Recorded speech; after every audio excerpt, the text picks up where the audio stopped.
Hey guys, so DIY yung aking pagvo-vulcanize dito sa gulong dahil may butas at flat yung gulong.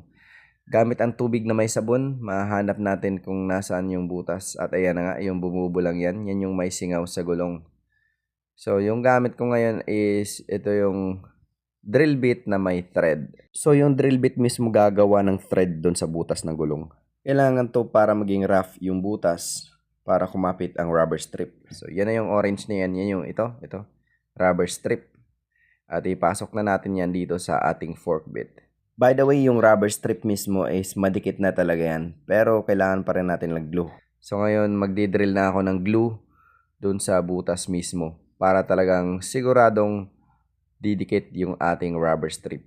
Kasi minsan pagka hindi madikit, isang araw matatanggal na lang yan bigla at flat na ulit yung gulong nyo. So kailangan talagang may glue. So dito nilagyan ko pa uli ng glue para talagang sigurado at ipapasok na natin ang rubber strip.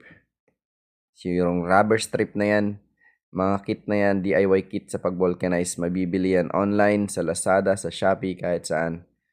So tanggalin na natin yung ating fork bit dahil nakapasok na yung ating rubber strip.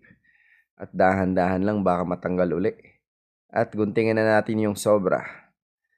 At pagkatapos niyan, hanginan ang gulong at double check lang natin kung may hangin pa lumalabas gamit ang tubig na may sabon. At wala naman, okay na.